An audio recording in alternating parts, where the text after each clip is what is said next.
झी मराठी, चर्चा ही होणारच. कर्नाटक महाराष्ट्र सीमेवरील हजारो भाविकांच्या श्रद्धास्थान असलेल्या चिकोडी तालुक्यातील श्री क्षेत्र येडूर इथं श्री वीरभद्र मंदिर व काडसिद्धेश्वर संस्थान मठातर्फे उभारण्यात आलेल्या गुरुकुल इमारतीचं उद्घाटन तसेच पदवी विद्यार्थ्यांचे संवाद कार्यक्रम शनिवार 28 रोजी सकाळी 10 वाजता होणार आहे. राष्ट्रीय स्वयंसेवक संघाचे सरसंघचालक परमपूज्य डॉक्टर मोहन भागवत यांच्या हस्ते कार्यक्रम पार पडणार असल्याची माहिती श्रीशैल पीठाचे जगद्गुरू डॉक्टर चन्नसिद्धराम पंडिताराध्य शिवाचार्य महास्वामीजी यांनी दिली. येडूर येथील काडसिद्धेश्वर संस्थान मठात आयोजित पत्रकार परिषदेत ते बोलत होते.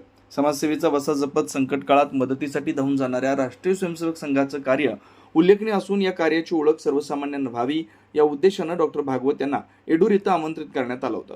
यंदा हा योग जुळून आल्याचं त्यांनी सांगितलं. कार्यक्रमाच्या प्रारंभी श्री वीरभद्र मंदिरात अभिषेक व धार्मिक विधी पार पडतील. त्यानंतर गुरुकुल इमारतीचं उद्घाटन होऊन पूर्णाहुती होम यज्ञाचं आयोजन करण्यात आलं. या कार्यक्रमाचं नेतृत्व अखिल भारत शिवाचार्य संस्थेचे राष्ट्रीय उपाध्यक्ष तथा हुक्केरी संस्थान मठाचे प्रमुख चंद्रशेखर शिवाचार्य महास्वामीजी करणार आहेत. परिचय गुरुसिद्धेश्वर शिवाचार्य महास्वामीजी सुरगीश्वर मठ नूल येथील स्वागत श्रीकांत उमराणे करतील. तर आख्यान शिवलिंगय्या अल्लयन वरमठ जिल्हाध्यक्ष अखिल भारतीय वीरशैव महासभा उत्तर कन्नड यांचं होणार आहे. यावेळी चिकोडी तालुक्यासह विविध भागातील पदवी विद्यार्थ्यांसोबत मैत्री व संवाद कार्यक्रम आयोजित करण्यात आला. डॉक्टर मोहन भागवत विद्यार्थ्यांशी संवाद साधणार आहेत. पत्रकार परिषदेस मुतय्या मठर, आडव्या आरळी कठ्ठीमठ, विश्वराज हिरेमठ, श्रीकांत उमराणे, शिवलिंगय्या अल्लयन वरमठ आदी उपस्थित होते. सी मराठीसाठी इंगळीहून राजू कोळी. ಸಾಮಾನ್ಯವಾಗಿ ಗೋ ತುಲಾಭಾರ ಅಂದ್ರೆ ಗೋವುಗಳನ್ನೇ ತುಲಾಭಾರ ಮಾಡೋದಲ್ಲ. ಇದು ಗೋವುಗಳಿಗೆ ಅರ್ಪಿಸುವಂಥ ಏನು ಆಹಾರ ಇರುತ್ತಲ್ಲ, ಅದು ಹುಲ್ಲಾಗಿರ್ಬೋದು, ಹಿಂಡಿ ಆಗಿರ್ಬೋದು, ಇತರೆ ಗೋವುಗಳಿಗೆ ಅರ್ಪಿಸುವಂಥ ಆಹಾರ ಆಗಿರ್ಬೋದು, ಆ ಆಹಾರವನ್ನು ಯಾವ ವ್ಯಕ್ತಿ ಗೋಸೇವೆಯನ್ನು ಮಾಡಬೇಕು ಅಂತನಲ್ಲ, ಅವನ ತೂಕದ ಆಹಾರವನ್ನು ಗೋವುಗಳಿಗೆ ಅರ್ಪಣೆ ಮಾಡೋದು ಅದು ಗೋ ತುಲಾಭಾರ ಅಂತ ತಿಳ್ಕೊಂಡು ಈ ರೀತಿಯಾದ ಒಂದು ವ್ಯವಸ್ಥೆಯನ್ನು ನಾವು ಈ ಗೋಶಾಲೆಯಲ್ಲಿ ಹೊಸದಾಗಿ ಪ್ರಾರಂಭವನ್ನು ಮಾಡ್ತಾ ಇದ್ದೇವೆ. ಆ ಮೂಲಕ ಗೋಸೇವೆಯನ್ನು ಕೆಲವರು ಸಮಯವನ್ನು ಕೊಟ್ಟು ಮಾಡಲಿಕ್ಕೆ ಬರ್ತಾರೆ, ಕೆಲವರು ತಾವೇ ಸ್ವತಃ ಏನೋ ತೊಗೊಂಡು ಬಂದು ತಿನ್ನಿಸ್ತಾರೆ, ಕೆಲವರು ಗೋವುಗಳ ಮೈ ತೊಳೆಯೋದು, ಗೋವುಗಳನ್ನು ಸೇವೆ ಮಾಡೋದು ಇದನ್ನೆಲ್ಲ ಮಾಡ್ತಾ ಇರ್ತಾರೆ. ಕೆಲವರು ಇದನ್ನೆಲ್ಲ ಮಾಡಲಿಕ್ಕೆ ಆಗ್ತಿರಂಗಿಲ್ಲ, ಆದರೆ ದೇವರು ಅವ್ರಿಗೆ ಸಂಪತ್ತು ಕೊಟ್ಟಿರ್ತಾರೆ. ಅಂಥ ಸಮಯದಲ್ಲಿ ತಮ್ಮ ತೂಕದ ಆಹಾರ ಧಾನ್ಯಗಳನ್ನು ಆ ಗೋಸೇವೆಗೆ ಅರ್ಪಣೆ ಮಾಡೋದೇನದಲ್ಲ, ಅದು ಗೋ ತುಲಾಭಾರ ಅನ್ನುವಂತಹ ಒಂದು ಹೆಸರಿನಿಂದ ಪ್ರಾರಂಭ ಮಾಡ್ತಾಯಿದ್ದೆ. ಅದನ್ನು ನಮ್ಮ ಡಾಕ್ಟರ್ ಮೋಹನ್ ಭಾಗವತಿಯವರು ಚಾಲನೆಯನ್ನು ಕೊಡ್ತಾಯಿದ್ದಾರೆ. ದರ್ಶನ, ಪೂಜೆ, ಆರತಿ ಇವೆಲ್ಲ ನಡೆಯೋದ್ರ ಜೊತೆಗೆ ತಮಗೆಲ್ಲ ಗೊತ್ತಿದೆ, ಇಲ್ಲೊಂದು ಗೋ ಕೈಲಾಸವನ್ನು ಪ್ರಾರಂಭ ಮಾಡೀವಿ. ಕಳೆದ 10-12 ವರ್ಷಗಳಿಂದ ಗೋಶಾಲೆಯನ್ನು ನಡೆಸ್ತಾ ಇದ್ದೀವಿ. ಆ ಗೋಶಾಲೆಯಲ್ಲಿ ಗೋ ತುಲಾಭಾರ ಅನ್ನುವಂಥ ಒಂದು ವಿಶೇಷವಾಗಿರುವಂತಹ ಕಾರ್ಯಕ್ರಮವನ್ನು ಪ್ರಾರಂಭ ಮಾಡಲಿಕ್ಕೆ ವ್ಯವಸ್ಥೆಯನ್ನು ಮಾಡಿಕೊಂಡು ಅದಕ್ಕೆ ಚಾಲನೆಯನ್ನು ಡಾಕ್ಟರ್ ಮೋಹನ್ ಭಾಗವತ್ ಅವರ ಮೂಲಕ ಕೊಡಿಸುವಂತಹ ಒಂದು ಕಾರ್ಯಕ್ರಮ. ಆದರೆ ಇನ್ನೊಂದು ತಮಗೆಲ್ಲ ಗೊತ್ತಿರುವಂತೆ ಮಠದ ಆಡಳಿತ ಕಚೇರಿಯನ್ನು ಕಟ್ಟಡವನ್ನು ನಿರ್ಮಾಣ ಮಾಡಿದ್ದು, ಆ ಕಟ್ಟಡದ ಮೇಲೆ ಒಂದು ಗುರುಕುಲದ ಸಭಾಭವನ ಕೂಡ ನಿರ್ಮಾಣಗೊಂಡಿದೆ. ಆಡಳಿತ ಕಚೇರಿ ಮತ್ತು ಗುರುಕುಲ ಸಭಾಭವನದ ಲೋಕಾರ್ಪಣೆ, ವಾಸ್ತುಶಾಂತಿ, ಹೋಮ, ಪೂರ್ಣಾಹುತಿ ಕಾರ್ಯಕ್ರಮಗಳನ್ನು ಈ ಸಂದರ್ಭದಲ್ಲಿ ನಾವು ಜೋಡಿಸಿಕೊಂಡಿದ್ದೀವಿ. ಕೇವಲ ಒಂದು ಪೂಜೆ ಪುನಸ್ಕಾರ ಉದ್ಘಾಟನೆ ಮಾತ್ರ ಆದರೆ ಪ್ರಯೋಜನ ಆಗೋದಿಲ್ಲ.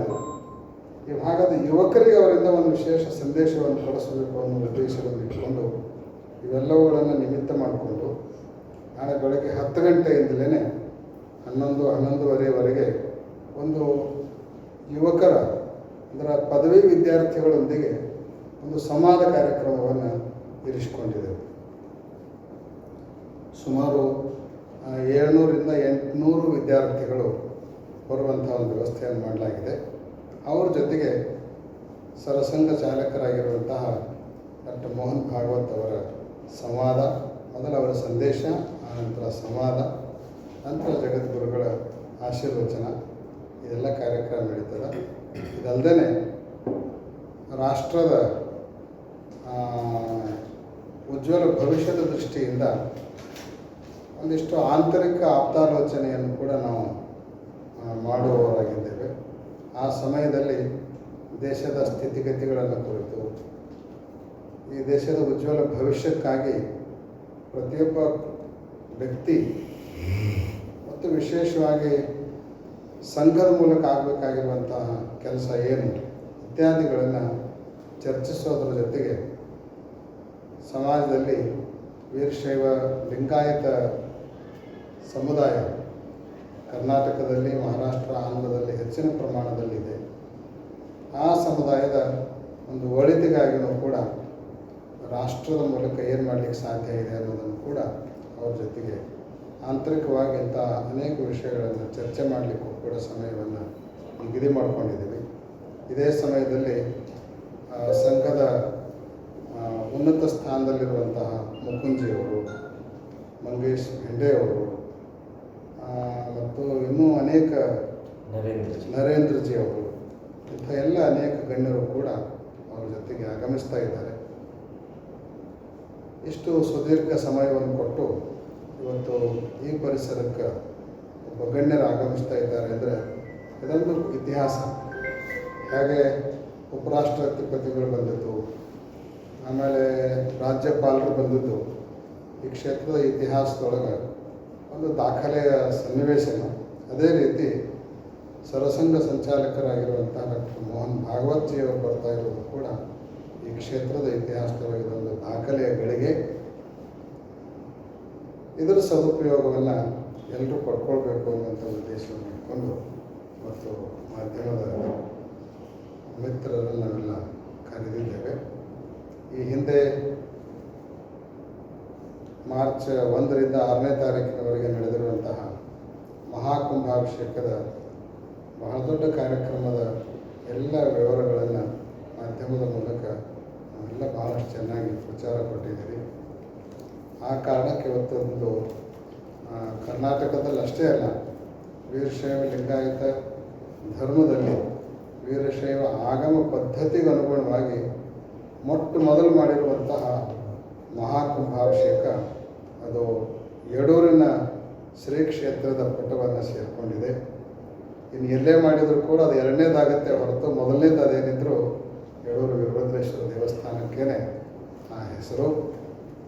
ಆ ಕಾರ್ಯಕ್ರಮವನ್ನು ಭಾಳಷ್ಟು ನೀವೆಲ್ಲ ಪ್ರಚಾರ ಕೊಟ್ಟಿದ್ದೀರಿ. ನಮಗೆಲ್ಲ ವಿಶೇಷವಾಗಿರುವಂತಹ ಸನ್ಮಂಗಲಗಳನ್ನು ಹಾರೈಸಿ ಇದೊಂದು ಐತಿಹಾಸಿಕವಾಗಿರುವಂಥ ಕಾರ್ಯಕ್ರಮ ಆಗಿರೋದ್ರಿಂದ ನಾಳೆ ಸಮಯಕ್ಕೆ ಸರಿಯಾಗಿ ನೀವೆಲ್ಲ ಬರಬೇಕು. ನಾಳಿನ ಕಾರ್ಯಕ್ರಮವನ್ನು ಕುರಿತು ಕೂಡ ನೀವೆಲ್ಲ ಒಂದು ಚೆನ್ನಾಗಿ ವರದಿಯನ್ನು ನಾಳೆ ಬರುವಂತೆ